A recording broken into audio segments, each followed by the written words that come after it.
Hello everyone. आज के class में हम पढ़ने जा रहे हैं केमिकल बॉन्डिंग चैप्टर के बॉन्ड पैरामीटर टॉपिक से एक छोटा सा सब topic that is bond angle. हमने अक्सर देखा है कि बच्चों को थोड़ा प्रॉब्लम यहाँ पे होता है कि सर जब बॉन्ड एंगल से क्वेश्चन आते हैं तो उसको अप्रोच कैसे किया जाए ताकि हमारा आंसर सही आए। तो चलिए आज हम स्टेप बाय स्टेप सीखेंगे कि कहाँ से क्वेश्चन को स्टार्ट किया जाए, किस डायरेक्शन से स्टार्ट किया जाए ताकि हमारा आंसर बिल्कुल सही आए।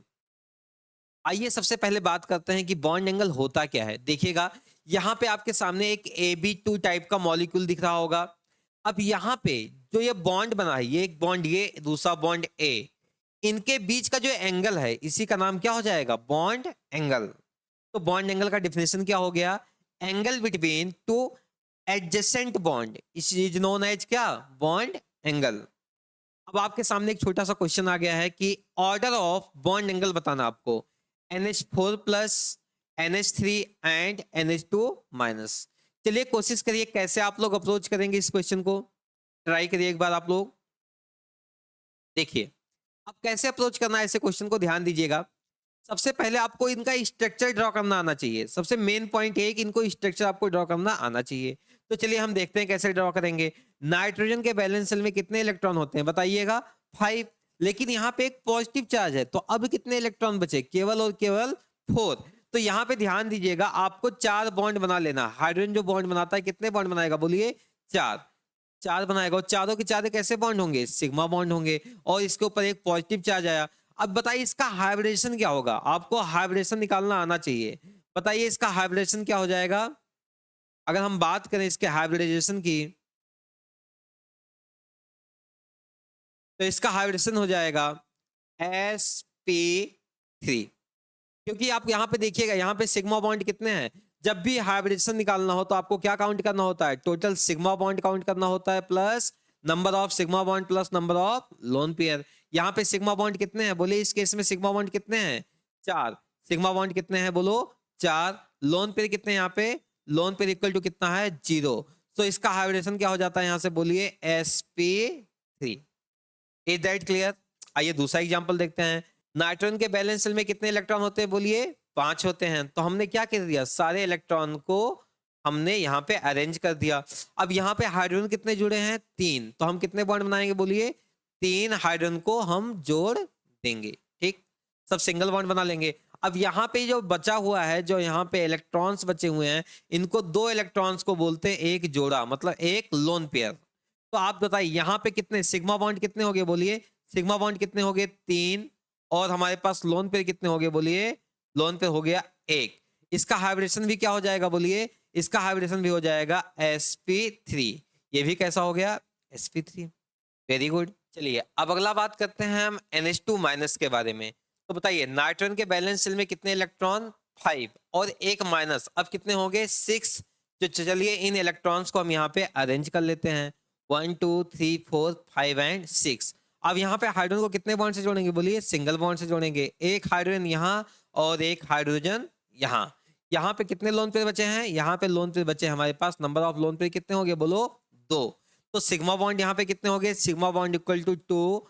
लोन पेयर इक्वल टू कितना? Lone pair is also equal to कितना? 2। तो नंबर ऑफ हाइब्रिड ऑर्बिटल कितने आ गए यहाँ पे? 2 प्लस 2 कितने हो गए? 4। तो इसका भी हाइब्रिडेशन क्या हो जाएगा बोलिए? sp3। तो सारे के सारे यहाँ पे सबके सबके हाइब्रिडेशन कितने हैं बोलो? सबका है sp3, sp3 और sp3। अब चलिए अब हम नेक्स्ट पॉइंट की बात करते हैं कि जब भी हमारे पास sp3 हाइब्रिडेशन होता है और उसके अंदर कोई भी लोन पेयर नहीं होता है तो उसका जो बॉन्ड एंगल आता है, देखा गया है एग्जैक्टली आता है 109 डिग्री और 28 मिनट्स। लेकिन जब जब लोन पेयर आएगा तो आपको पता है कि लोन पेयर क्या करता है? रिपेल करता है। क्या करता है? रिपेल करता है। तो यहाँ पे ये लोन पेयर और बॉन्ड पेयर के बीच में क्या आ जाएगा बोलिए? रिपल्सन आ जाएगा। दैट्स वाई इनका जो बॉन्ड एंगल आएगा वो क्या हो जाएगा? डिक्रीज हो जाएगा। थीटा हो जाएगा लेस देन कितना? 109 डिग्री और 28 मिनट। Is that clear? अगर हम यहाँ पे बात करें तो ये भी sp3 है, लेकिन यहाँ पे अब कितने लोन पेयर आ चुके हैं? यहाँ पे 2 लोन पेयर आ चुके हैं। तो यहाँ तो एक तो लोन पेयर रिपल्सन आएगा जो कि बहुत ज्यादा होगा। उसके बाद कौन सा रिपल्सन आएगा? Lone pair bond pair. यहाँ पे कौन सा रिपल्सन आएगा? Lone pair, bond pair. तो वी नो दैट कि इसका भी थीटा छोटा आएगा किससे, 109 डिग्री 28 मिनट से, लेकिन इसका ज्यादा छोटा आएगा क्योंकि यहाँ पे रिपल्सन क्या है, थोड़ा ज्यादा है। तो अगर हम बात करें बॉन्ड एंगल के ऑर्डर की बात करें तो NH4 प्लस का बॉन्ड एंगल सबसे ज्यादा आएगा, देन NH3 का आएगा, देन NH2 माइनस का आएगा। आई होप आपको यहां तक चीजें क्लियर होगा। अब आइए नेक्स्ट पॉइंट पे बात करते हैं कि हमको बॉन्ड एंगल कंपेयर कैसे करना है, कैसे अप्रोच करेंगे। तो यहां पे लिखिए, हेडिंग डालिए, how to compare, how to compare bond angle. तो ध्यान दीजिएगा, मैं जो जो पॉइंट यहाँ पे बोल रहा हूं आपको सेम वही फॉलो करना है। सबसे पहले करना क्या है, जब भी बॉन्ड एंगल से क्वेश्चन पूछा जाए, सबसे पहला काम क्वेश्चन को देखते ही सबसे पहले उसका क्या निकालोगे आप लोग, सबसे पहले उसका हाइब्रिडाइजेशन निकाल लो। क्या निकाल लो, उसका हाइब्रिडाइजेशन। हाइब्रिडाइजेशन मतलब क्या करना है, जैसे ही आपको क्वेश्चन मिले उसका करेक्ट स्ट्रक्चर ड्रॉ कर लो। सबसे पहला काम क्या करोगे, उसका करेक्ट स्ट्रक्चर ड्रॉ करोगे। ये आपका सबसे पहला स्टेप होना चाहिए। जैसे ही आपको हाइब्रिडेशन पता चल गया, अब दूसरा स्टेप क्या आता है बोलिए, आप उसमें फाइंड आउट कर लेना नंबर ऑफ, क्या फाइंड आउट कर लेना, number of lone pair find out कर लेना। क्लियर। और जैसे ही हमारे पास दो काम हो गया, पहला स्टेप हाइब्रिडेशन, दूसरा स्टेप लोन पेयर, तीसरा स्टेप क्या होता है ध्यान दीजिएगा, थर्ड स्टेप आपको क्या करना है, साइज और इलेक्ट्रोनेगेटिविटी ऑफ सेंट्रल आइटम देखना है। कब, ये कब देखना है, when surrounding items are same, surrounding items are same. अब चलिए आपको ये समझा दूं कि सेंट्रल आइटम क्या है। मान लीजिए आपके सामने AB2 टाइप का मॉलिक्यूल है, तो ये जो आपका है ये सेंट्रल आइटम कहलाएगा, और ये जो B है यहाँ पे, ये आपके सराउंडिंग आइटम कहलाएंगे। क्या कहलाएंगे, सराउंडिंग आइटम और टर्मिनल आइटम कहलाएंगे। ठीक, आइए नेक्स्ट पॉइंट पे बात करते हैं। चौथा पॉइंट क्या चेक करोगे आप लोग, साइज और इलेक्ट्रोनेगेटिविटी ऑफ इसका सराउंडिंग आइटम कब चेक करोगे, when central items is same. जब आपका क्या हो, सेंट्रल आइटम कैसा हो, बोलो सेम हो। आइए देखते हैं इन अप्रोच को कैसे फॉलो करेंगे। चलिए हम आपके सामने पहला एग्जांपल लेते हैं, देखिएगा। हम पहला एग्जांपल लेते हैं जो कि आप डायरेक्ट किससे सॉल्व कर लोगे, हाइब्रिडाइजेशन से, हाइब्रिडाइजेशन से। चलिए आपके सामने एग्जांपल लेता हूं मैं। एक एग्जांपल आपके पास है BeCl2, दूसरा है BCl3, तीसरा है CCl4। चलिए अब देखिए इस क्वेश्चन को कैसे सॉल्व करेंगे। सबसे पहले इसको आपको क्या करना है, करेक्ट स्ट्रक्चर ड्रॉ करना है। क्वेश्चन मिलते ही पहला काम क्या होना चाहिए, करेक्ट स्ट्रक्चर ड्रॉ करना है। बेरिलियम के बैलेंस शेल में कितने इलेक्ट्रॉन, 2, और कितने सीएल जुड़े हैं यहाँ पे, 2, तो 1 सीएल और 2 सीएल। ठीक, अब बताइए इसका हाइब्रिडेशन क्या हो जाएगा, बोलिए sp। कैसा हो जाएगा, sp। और इनका एंगल कितना होता है, 180 डिग्री होता है। अगर हम बात करें BCl3 की, तो बोरॉन के बैलेंस शेल में कितने इलेक्ट्रॉन, 3।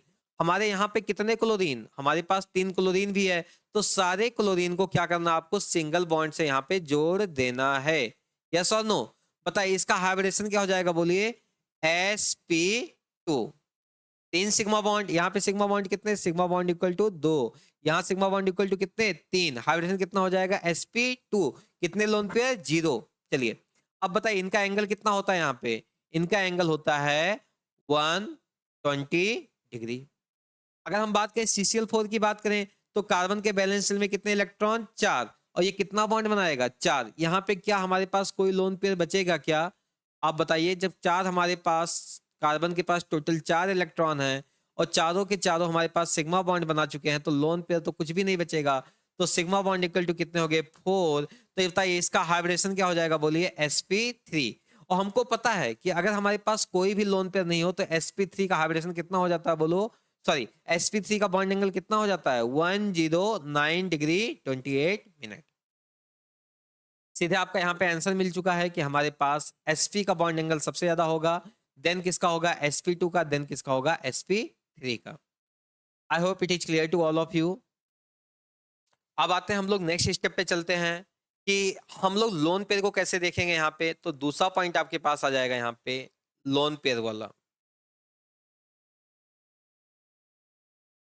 तो देखिएगा लोन पेयर के लिए सबसे पहला एग्जांपल यहाँ पे मैं ले रहा हूँ CH4 और उसके बाद ले रहा हूँ आपके सामने NH3 और अगला एग्जांपल है यहाँ पे H2O। ठीक है, तो अब करना क्या है आपको यहाँ पे कंपेयर करना है, इनका बॉन्ड एंगल कंपेयर करना है। तो सबसे पहला काम क्या है बोलिए, सबसे पहला स्टेप ये है कि इनका करेक्ट स्ट्रक्चर बनाओ। C 4 बैलेंस इलेक्ट्रॉन कार्बन के पास, तो हमारे पास 4 सिग्मा बॉन्ड बन जाएंगे। यहाँ पे हाइब्रिडेशन क्या हो जाएगा बोलिए, इसका sp3 बॉन्ड एंगल कितना हो जाएगा बोलो 109 डिग्री 28 मिनट। दूसरा वाला बनाइए, नाइट्रोजन के बैलेंस सेल में कितने इलेक्ट्रॉन 5, कितने हाइड्रोजन यहाँ पे जुड़े हुए हैं 3, तो तीनों के तीन किस बॉन्ड से जुड़ेंगे सिग्मा बॉन्ड से। तो आपको पता है कि इसका हाइब्रिडेशन क्या हो जाएगा बोलिए 3 सिग्मा बॉन्ड प्लस कितने लोन पेयर 1 लोन पेयर। बताइए इसका हाइब्रिडेशन क्या हो जाएगा। टोटल स्टेरिक नंबर की बात करें या नंबर ऑफ हाइब्रिड ऑर्बिटल की बात करें 4 होंगे, तो ये क्या हो जाएगा बोलो, ये भी क्या हो जाएगा sp3। लेकिन यहाँ पे लोन पे रिपल्सन की वजह से बॉन्ड एंगल क्या हो जाएगा, थोड़ा क्या हो जाएगा बोलो, थीटा थोड़ा कम हो जाएगा किससे 109 डिग्री 28 मिनट से। अब अगला एग्जांपल की बात करते हैं H2O जो कि आपका पानी है। ऑक्सीजन के बैलेंस शेल में कितने इलेक्ट्रॉन 6, जिसमें हमारे पास 2 हाइड्रोजन सिंगल बॉन्ड बनाएंगे और यहाँ पे 2 लोन पेयर बचे रहेंगे। तो बताओ यहाँ पे भी स्टेरिक नंबर कितना आ जाएगा 2 sigma bond plus 2 lone pair, तो टोटल स्टेरिक नंबर कितना आ गया यहाँ पे बोलिए 4। तो इसका भी हाइब्रिडेशन क्या हो जाएगा sp3। Is that clear. अगर हम यहाँ पे बात करें तो यहाँ पे लोन पेयर काफी ज्यादा रिपल्सन होगा और lone pair bond pair repulsion होगा, जिसकी वजह से ये जो थीटा है इनके बीच का जो बॉन्ड एंगल है काफी कम हो जाएगा किससे 109 डिग्री 28 मिनट से। तो आई होप आपको क्लियर हो गया होगा कि सबसे ज्यादा जो बॉन्ड एंगल यहाँ पे आने वाला है CH4 का आएगा, देन NH3 का आएगा, देन H2O का आएगा। चलिए अब आगे चलते हैं। अगला हम बात करेंगे साइज और इलेक्ट्रोनेगेटिविटी ऑफ सेंट्रल एटम कब व्हेन सराउंडिंग एटम्स आर कैसे हैं, सराउंडिंग एटम्स आर सेम। चलिए पहला एग्जांपल लेते हैं आपके सामने। आपको पता है सबसे पहला एग्जांपल लेते हैं H2O का और उसके बगल में लेते हैं H2S। बताइए अगर हम H2O का स्ट्रक्चर बनाएं, सबसे पहला स्टेप ही आपका क्या H2O का करेक्ट स्ट्रक्चर ड्रॉ कर लेना।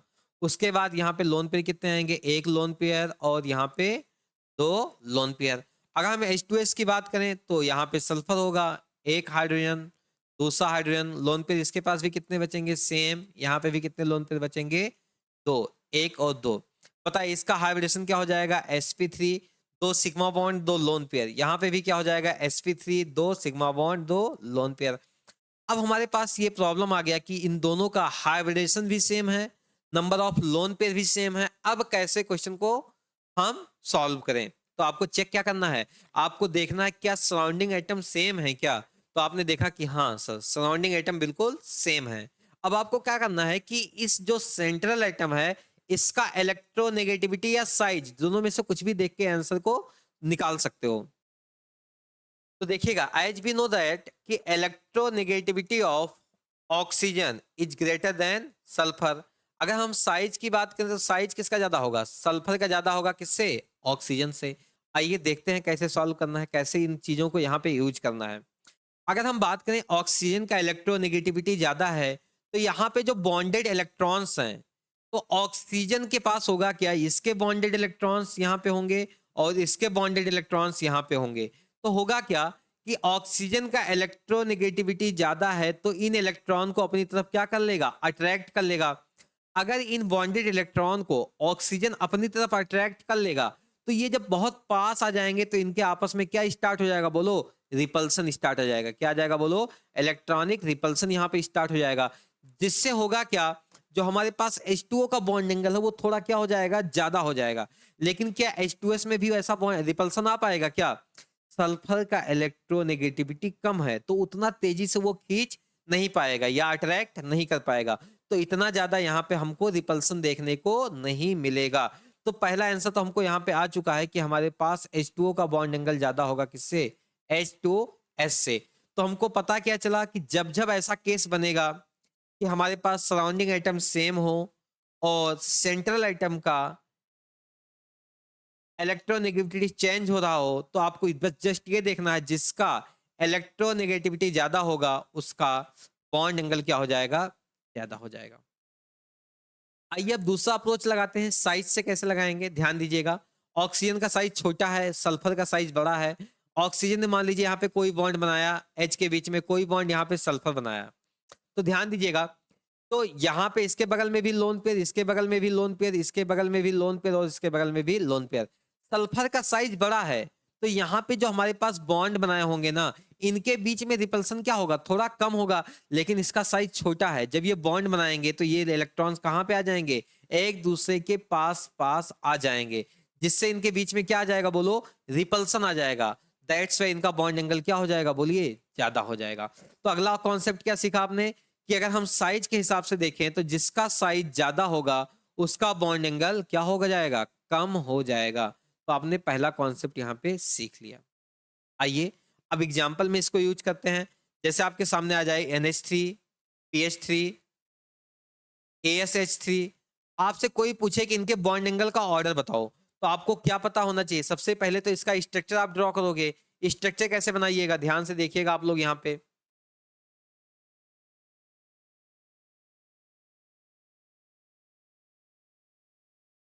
देखिए NH3 का स्ट्रक्चर आपको पता है, एक लोन पेयर होगा और यहाँ पे कितने हाइड्रोजन होंगे, एक, दो और तीन। ऐसे ही PH3 में भी क्या होगा, एक लोन पेयर, एक हाइड्रोजन, दो हाइड्रोजन और तीन हाइड्रोजन। सेम यहाँ पे ASH3 में एक लोन पेयर, एक हाइड्रोजन, दो हाइड्रोजन और तीन हाइड्रोजन। आपको सिंपल कॉन्सेप्ट लगाना है। देखिएगा यहाँ पे सराउंडिंग आइटम क्या है, सबके सेम है, लेकिन सेंट्रल आइटम क्या हो रहे हैं, चेंज हो रहे हैं। तो देखिएगा यहाँ पे अगर हम इलेक्ट्रोनेगेटिविटी की बात करें तो नाइट्रोजन का सबसे ज्यादा, देन फास्फोरस का, देन आर्सेनिक का। तो जिसका इलेक्ट्रोनेगेटिविटी ज्यादा होगा उसका बॉन्ड एंगल भी क्या होगा, ज्यादा होगा। कब, जब हमारे पास सराउंडिंग एटम क्या हो, सेम हो। Is that clear to all. तो यहाँ पे बताइएगा, यहाँ पे लोन पे हमारे पास ज्यादा पास पास आ जाएंगे, इनके बीच में खूब सारा रिपल्सन आएगा। लेकिन यहाँ पे देखिए क्या होगा, यहाँ पे इनके इलेक्ट्रॉन, जो हमारे पास बॉन्ड पेयर के इलेक्ट्रॉन्स हैं, इनमें रिपल्सन क्या होगा, उतना ज्यादा नहीं होगा। दैट्स वाई इसका बॉन्ड एंगल क्या हो जाएगा, बोलिए, ज्यादा हो जाएगा, और इनका क्या हो जाएगा, कम हो जाएगा। That clear to all.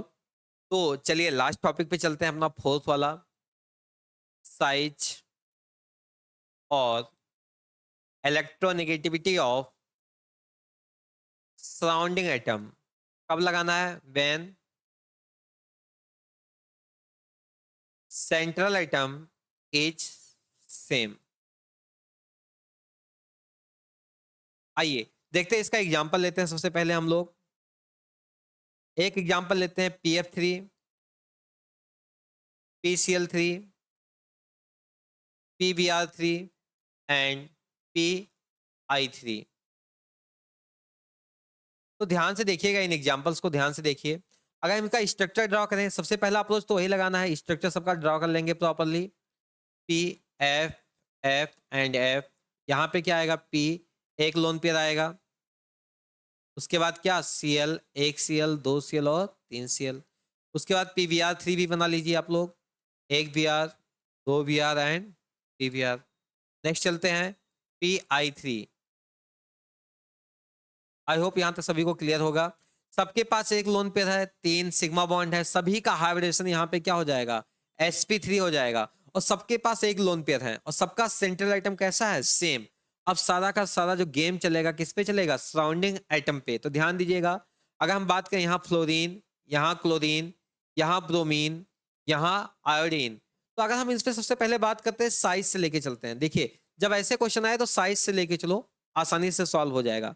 जिसका साइज ज्यादा होगा, मान लीजिए आई का साइज ज्यादा है, तो आई आपस में क्या करेंगे, यहाँ पे रिपल्सन लगाएंगे, यस और नो। तो अगर ये रिपल्सन लगाएंगे तो अपने आप को क्या करना चाहेंगे, बहुत दूर ले जाने की कोशिश करेंगे। तो जब जब इन दैट के साइज बढ़ेगा, साइज किसका बढ़ेगा, साइज बढ़ेगा सराउंडिंग एटम का। सराउंडिंग एटम का जब हमारे पास साइज बढ़ेगा तो उसका बॉन्ड एंगल भी क्या हो जाएगा, बॉन्ड एंगल भी क्या हो जाएगा, यहाँ पे ज्यादा। आइए और देखते हैं, साइज से ये चीज क्लियर हो गया। अब बताइए इसका आंसर क्या आएगा, सबसे ज्यादा बॉन्ड एंगल किसका आएगा? PI3 then PBr3 then PF3, क्योंकि यहाँ पे साइज का ऑर्डर क्या है बोलिए? सबसे ज्यादा ऑर्डर साइज का I का, देन Br का, देन Cl का, देन F का। चलिए अब आपको इलेक्ट्रोनेगेटिविटी से भी समझाने की कोशिश करते हैं, ध्यान से देखिएगा आप लोग। अगर हम बात करें तो इलेक्ट्रोनेगेटिविटी के ऑर्डर की बात करें तो फ्लोरीन सबसे ज्यादा, then chlorine, then bromine, then iodine. तो देखिएगा जिसका इलेक्ट्रोनेगेटिविटी ज्यादा है, इलेक्ट्रॉन कहाँ रहेगा? उसके पास में रहेगा, यस और नो। और जिसका इलेक्ट्रोनेगेटिविटी कम है उसके इलेक्ट्रॉन्स क्या होंगे? उससे थोड़ा दूर रहेंगे। तो फिर से यहाँ पे ध्यान से देखो, ये इलेक्ट्रॉन्स कहाँ आ गए? पास पास आ जाएंगे, तो ये इलेक्ट्रॉनिक फिर से क्या स्टार्ट कर देंगे? रिपल्सन। तो क्या करने की कोशिश करेंगे? अपना एक दूसरे से दूर जाने की कोशिश करेंगे, तो ऑटोमेटिक क्या हो जाएगा? यहाँ पे बॉन्ड एंगल ज्यादा हो जाएगा। तो यहां से आप बोल सकते हो कि जिसका सराउंडिंग एटम का, अगर हम बात करें सराउंडिंग एटम के लिए बात करें, किसके लिए? अगर जिसका इलेक्ट्रोनेगेटिविटी ज्यादा होगा उसका बॉन्ड एंगल क्या हो जाएगा बोलिए? उसका बॉन्ड एंगल कम हो जाएगा। सो देखिएगा अगर हमारे पास इलेक्ट्रोनेगेटिविटी सबसे ज्यादा किसका है? फ्लोरीन का, तो इसका बॉन्ड एंगल सबसे कम आएगा। तो फिर सेम आपके पास यही आंसर मिल चुका है कि हमारे पास बॉन्ड एंगल का ऑर्डर यहाँ पे आ जाएगा। आई होप यहाँ तक सभी को क्लियर होगा, किसी को कोई दिक्कत नहीं होगा।